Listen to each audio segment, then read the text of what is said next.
Assalamualaikum warahmatullahi wabarakatuh. Selamat sore, mahasiswa-mahasiswi yang saya sayangi dan banggakan. Ini kita perkuliahan dengan saya, Dr. Esmira Madasari Saragi SMH, Hukum Pidana Internasional. Nanti bahan materi boleh dimintakan kepada Komting ya. Kemudian bisa juga dilihat di e-learning. Kita membahas mengenai dimensi internasional dari suatu kejahatan nasional. Jadi yang pertama, tempat terjadinya kejahatan nasional di luar wilayah negara yang bersangkutan, tetapi menimbulkan akibat di dalam wilayahnya. Kemudian yang kedua, korban kejahatan nasional terjadi di wilayah negara lain atau di suatu tempat di luar wilayah negara. Kemudian yang ketiga, kejahatan yang terjadi di dalam wilayah suatu negara tetapi pelakunya adalah orang yang bukan warga negaranya. Jadi ini ada 3 dimensi internasional dari suatu kejahatan nasional.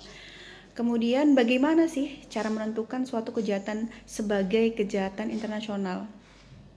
Jadi cara untuk mengidentifikasi suatu kejahatan sebagai kejahatan internasional adalah yang pertama, bisa dilihat dari tempat terjadinya kejahatan.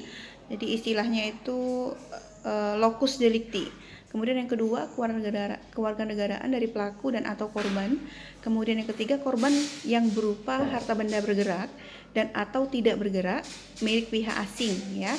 Yang keempat, kombinasi dari ketiga butir tersebut di atas tadi ya, 1, 2, dan 3 yang tadi saya sebutkan. Kemudian yang kelima, tersentuhnya nilai-nilai kemanusiaan universal.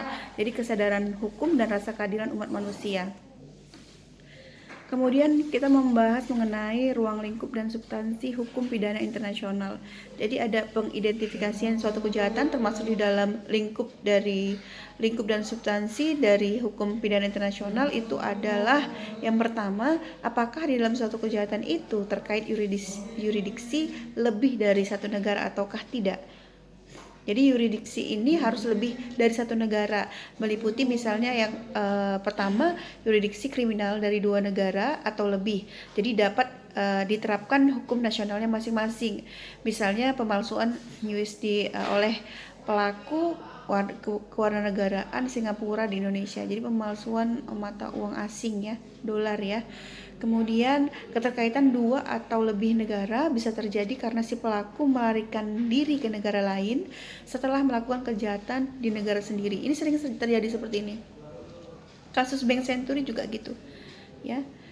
Kemudian yang kedua, apakah suatu kejahatan itu diatur di dalam suatu perjanjian internasional?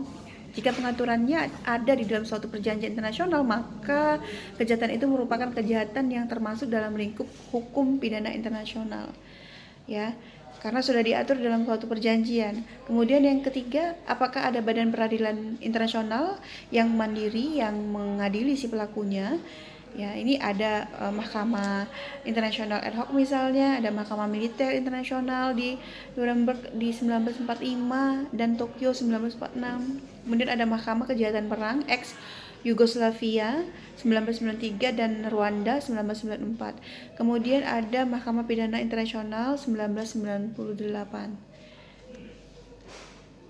Kemudian berbagai variasi dari kejahatan internasional. Jadi ada variasi ya dari kejahatan-kejahatan internasional yang dilakukan oleh para pelaku ya, baik dalam negara maupun di luar negaranya.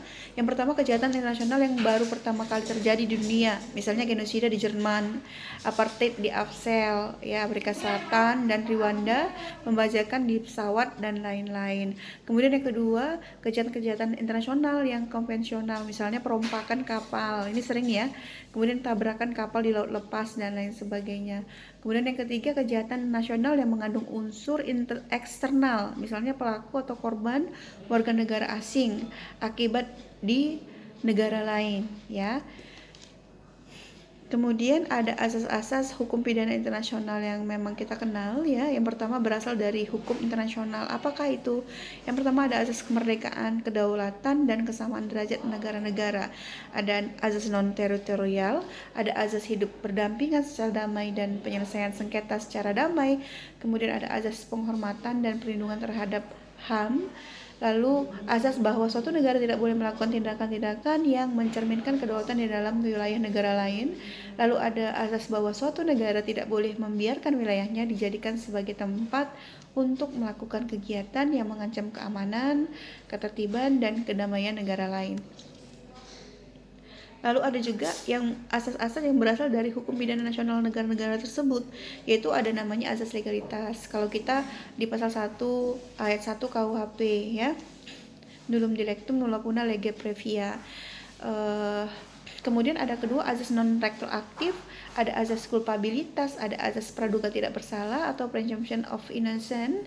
Lalu yang kelima ada asas nebis in idem. Lalu selain itu ada juga yang terdapat dalam Piagam Mahkamah Militer Nasional ya internasional di Nuremberg 1946. Jadi ada beberapa ya, seperti salah satunya ada setiap orang yang melakukan suatu kejahatan berdasarkan hukum internasional harus bertanggung jawab dan oleh karena itu dapat dijatuhi hukuman. Dan ada beberapa lainnya nanti akan kita bahas selanjutnya di pertemuan minggu depan. Terima kasih atas waktunya, sukses selalu untuk kita semua, selamat weekend untuk kita semua. Insya Allah kita semua sehat dan bahagia. Terima kasih. Wassalamualaikum warahmatullahi wabarakatuh.